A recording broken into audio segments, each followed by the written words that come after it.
Hello Hearties, it's Catherine here of Selling from the Heart, and welcome to this video. Today I'm actually in snowy Canada. I'm in Toronto. I've been over here for a few days attending an implementation workshop with my own business mentor. But for now, here I am. I'm flying, it's Saturday morning, I'm flying home this evening.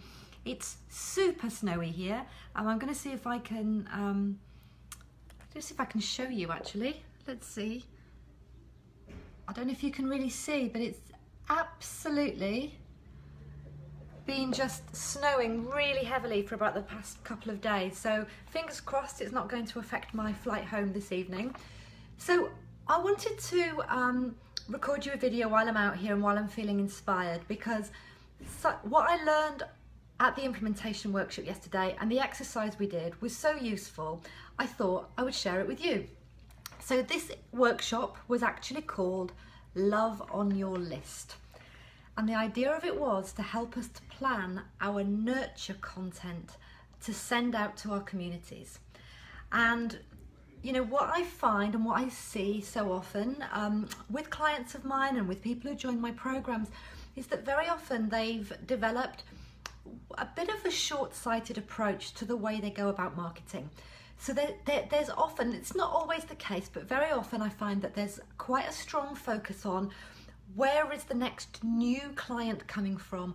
Where are the next set of fresh leads coming from? I'm going to run Facebook ads and see if I can get more discovery sessions. I'm going to get out networking or get speaking gigs to bring in a fresh flow of leads into my business. Which of course makes absolute sense. We do need to be continually sort of growing our communities, getting out there and getting seen and known by a new audience. However, what can happen is it can be so easy to forget how much gold there is for us amongst the people who already know and love and follow us. And depending on your client market, sometimes people can follow you and be interested in what you do and be thinking about working with you for months, sometimes for years before they actually buy from you, which is why it's so important that we have methods to keep in contact with people and nurture them with regular, valuable content. And so as an example of this, in my most recent launch back in the autumn of 2017, it was a record launch for me. But out of the people who bought and joined the Get More Clients Saying Yes online program, 26%, that's more than a quarter of all the people who bought the program last autumn had actually not only been on my mailing list in the previous years, but had actually been through the entire sales process. So 26% of people who bought my program had actually attended a webinar in a previous year, received all of the reminder emails and gone through the entire sales process from start to finish, but didn't buy. And these are people who stretch back to 2013. So 2013, which was the first time I really started launching my program externally, 2013, 2014, 2015, 2016, people had actually attended my webinar and didn't buy, but they became 26% of the people who bought in 2017. So you can imagine that was a lot of customers that I could have lost had I not had a regular nurture strategy in place to keep in contact with them over those years. So, and the other thing, of course, is that when you are regularly nurturing your community, and you have to bear with me for the wobbliness today. I'm holding a tripod out in front of me because there isn't a good place to put a tripod in this room, and still, this is my apartment, by the way, where I'm staying in Canada. There isn't a good place to actually put it and still get the lighting so you can see me properly. So it's a bit wobbly. I'm changing hands a little bit. So the other thing, of course, is that when you're putting out regular contact with the intention of nurturing your mailing list, it's also doubling up as fresh content that can go out there into the world to help you reach fresh people.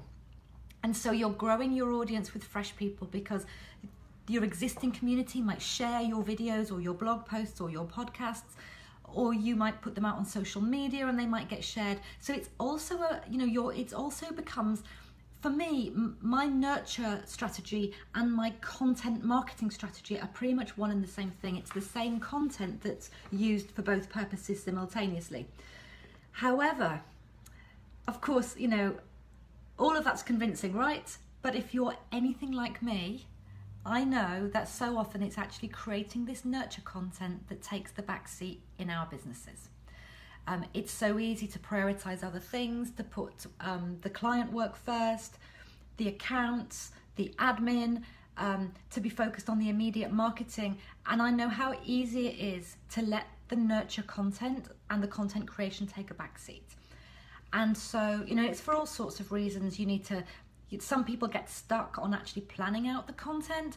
Some people know roughly what content they want to talk about, but they need time to plan out the structure of what they're going to say.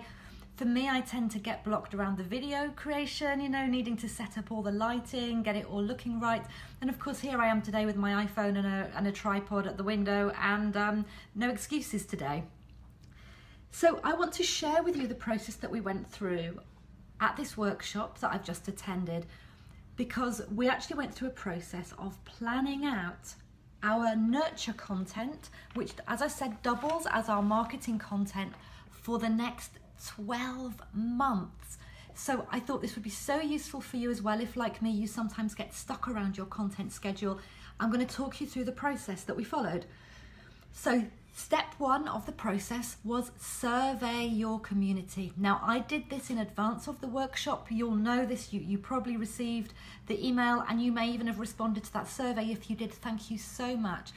So I created a survey. I sent it out to all of you on my emailing list, and I also shared it in my 2 main Facebook communities. And I asked for the answer to 2 questions. Question 1 was, what's your biggest overall challenge when it comes to getting clients? Question 2 was, what's your biggest challenge when it comes to making sales, i.e. the moment when somebody actually pays you money to commit to working with you? And as a result of that, I had some incredible responses. So step 1 was to do the survey. Step 2 was analyzing those results. And I went through all of the answers, and I was able to whittle them down into categories. And the aim is to come up with 12 key challenges that your audience say that they are struggling with. Now, you know, just to come back, I said I sent the survey to my mailing list and my Facebook group. You may not have a large community. If you're just starting out, you might not have an emailing list or a big community to send this out to. So you can do the exact same thing by having conversations. You just need to find 8 to 10, say 10 people in your who fit your target market, who fit your client niche or your ideal client profile, and ask them if they'd be happy to have a 10-minute conversation with you, and ask them questions and ask them directly, what's your biggest challenge in relation to this thing that I can help people with? Because the aim is that you want to get it like from the horse's mouth, as it were, so that you're not guessing what people are struggling with. They're actually telling you directly. So step number 2, or 3, I'm getting my steps mixed up. So let's say step 1 was surveying and analysing. Step number 2 was to come up with the top 12 challenges that your target market is struggling with. Step number 3 is for each of those top 12 challenges that you've now identified to come up with 4 teaching points. So 4 teaching points for each key challenge or struggle that your audience is facing.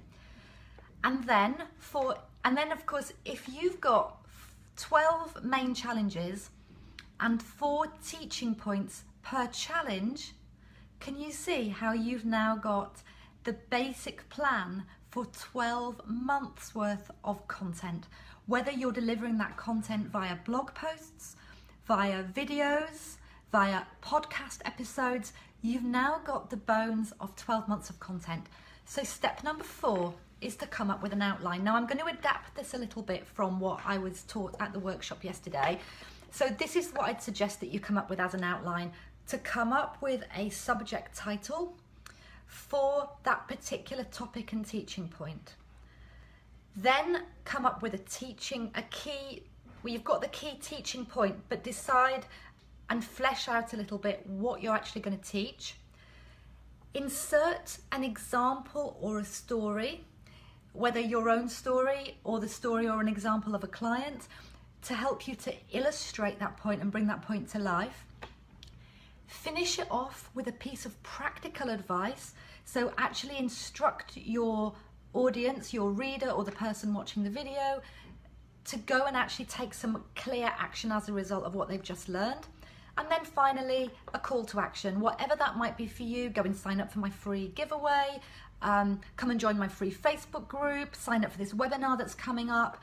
So for each of these topics, so you've got, just to recap, you've got 12 overall challenges, 4 topics or teaching points per challenge, and within that you want an email subject title, a teaching point, an example or story to illustrate the point, some practical advice that you can advise people to go away in order to put this into practice and take action straight away, and your call to action.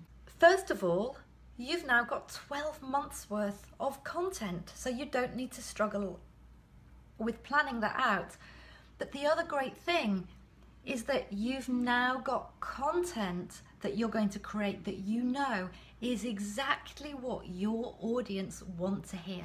That's going to exactly answer what they're struggling with. So in my case, when I did my survey, those 12 struggles and challenges included, so here I'm going to sort of share with you some of the top ones. There was communicating your value. So if you filled out the survey, and if you didn't, then I'm going to assume that you're probably representative of the type of people who did fill out the survey. The overriding challenges that came through on my survey included struggling to communicate the value of what you do to potential clients, not believing yourself in the value of the work you do, lack of clarity around pricing, not knowing how to handle it or not handling it well when a client says, I can't afford it or that's too expensive, lack of confidence around sales generally, and confusion about following up. So those were some of the key challenges that my community said they're struggling with, and so my content can now be designed to directly meet their sort of directly meet their needs. And of course, there's a whole other wider community of people who I can help who don't even know I exist yet. And so when I write blogs and create videos on these topics, it's also going to help me be more captivating to those people and help draw them into my community to learn more from me and want to hear from me regularly. So I hope you found this really useful. Do type in the comments below. Let me know if you're going to implement this. Let me know if this is useful. Hey, if you come up with your 12-month plan for your content, type in and let me know that you've done it. I'd love to hear from you how this has landed.